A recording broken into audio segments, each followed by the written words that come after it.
নমস্কার বন্ধুরা। সপ্তগড় দুর্গের নাম তো আপনারা কমবেশি সকলেই শুনেছেন। কিন্তু কোথায় আছে এই সপ্তগড়? কোন রহস্যই বা লুকিয়ে আছে সপ্তগড়ের সেই ৭টি ঘরে?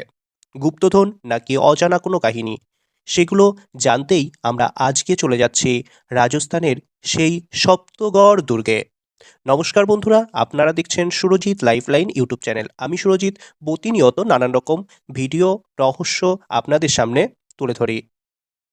রহস্যকেরা নানান ভিডিও, কখনো পাহাড় পর্বত বা কখনো সমুদ্র, কখনো নানা নদীনালা বা কখনো খালবিল, গুপ্তধন, নানান রকমের কাহিনী আপনাদের সামনে উদ্ঘাটন করার চেষ্টা করি বা তুলে ধরি। তো আমাদের ভিডিওটি যদি ভালো লাগে আমাদের চ্যানেলটি সাবস্ক্রাইব করে আমাদের পাশে থাকবেন। বন্ধুরা, আর বেশি দেরি না করে এখন আমরা চলে যাচ্ছি সেই কিংবদন্তি উদ্ঘাটনে, অর্থাৎ সপ্তগড় দুর্গের সন্ধানে।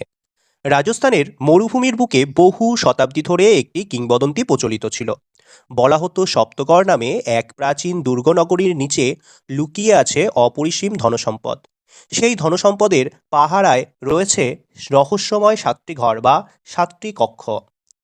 একটি পাথরের গোপন কক্ষ রয়েছে, যেখানে নাকি লুকানো আছে হাজার বছরের পুরনো ধনসম্পদ বা গুপ্তধন, মণিমাণিক্য, সোনা, জহরত প্রভৃতি, যেখানে প্রবেশ করলে অনেকেই আর ফিরে আসে না। কলকাতার ইতিহাস গবেষক শৈলেন মুখার্জি বহু বছর ধরে এই কিংবদন্তির খোঁজ করছিলেন। একদিন তার হাতে আসে একটি পুরনো পুঁথি। সেখানে লেখা ছিল যে সপ্তঘরের ৭টি দরজা পার হবে সেই দেখবে সপ্তগড়ের গুপ্তধন। এই রহস্যের টানে শৈলেন রওনা দিলেন রাজস্থানের উদ্দেশ্যে। তিনি প্রথমে ট্রেনে পৌঁছালেন জয়পুর জংশনে। সেখান থেকে আরেকটি ট্রেনে গেলেন আজমের জংশন বা আজমের জংশন। তারপর যাত্রা চলল যোধপুর জংশনের দিকে। যোধপুরে তার সঙ্গে যোগ দিলেন স্থানীয় ঐতিহাসিকবিদ রুদ্রপ্রতাপ সিং এবং সাংবাদিক মেঘলা দত্ত। রুদ্রপ্রতাপ বললেন, সপ্তগড়ের কথা এখানে অনেকেই জানে, কিন্তু কেউ তার অবস্থান নিশ্চিতভাবে বলতে পারে না। পরদিন ভোরে তারা মরুভূমির দিকে যাত্রা শুরু করলো।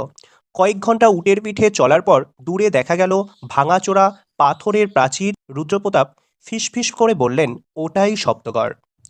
সূর্য তখন অস্ত যাচ্ছে। লাল আভায় দুর্গটিকে যেন আরও ভয়ঙ্কর লাগছিল। দুর্গের ভেতরে প্রবেশ করতেই তারা দেখতে পেল একটি ভাঙা রাজপ্রাসাদ। দেয়ালে অদ্ভুত প্রতীক খোদাই করা। একটি কক্ষে তারা একটি পাথরের ফলক খুঁজে পেল। ফলকে লেখা ছিল, ধন যারা খুঁজবে তারা আগে নিজেদের ভয়কে জয় করুক। সেই রাতেই শুরু হলো অদ্ভুত ঘটনা। মেঘলা দেখতে পেলেন কারো পায়ের শব্দ, কিন্তু চারিদিকে কেউ নেই। শৈলেন দেখতে পেলেন দূরের এক করিডোরে সাদা পোশাকে পরা এক নারী দাঁড়িয়ে আছে। মুহূর্তের মধ্যেই সব যেন মিলিয়ে গেল। পরদিন তারা দুর্গের নিচে একটি গোপন সুড়ঙ্গ আবিষ্কার করল। সুড়ঙ্গের শেষ প্রান্তে ছিল একটি বিশাল লোহার দরজা। দরজার ওপরে খোদাই করা ছিল সপ্তগড়ের রাজার ছবি। দরজা খুলতেই শীতল বাতাস বেরিয়ে এলো। ভেতরে ছিল ৭টি কক্ষ। প্রথম কক্ষে ছিল পুরনো অস্ত্র, দ্বিতীয় কক্ষে রাজমুকুট, তৃতীয় কক্ষে রত্ন ভর্তি সিন্ধুক, অর্থাৎ মণিমাণিক্য জহরতে পরিপূর্ণ। কিন্তু যত তারা ভেতরে এগোতে লাগলো ততই অদ্ভুত শব্দ শুনতে পেল। মনে হচ্ছিল কেউ যেন তাদের অনুসরণ করছে।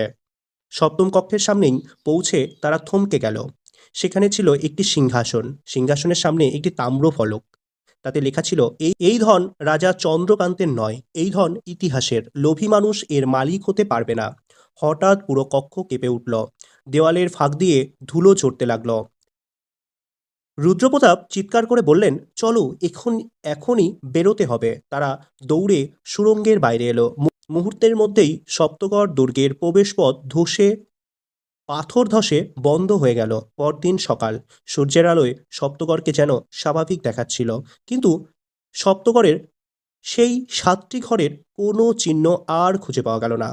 শৈলেন তার ডায়েরির শেষ লাইনটি দেখলেন।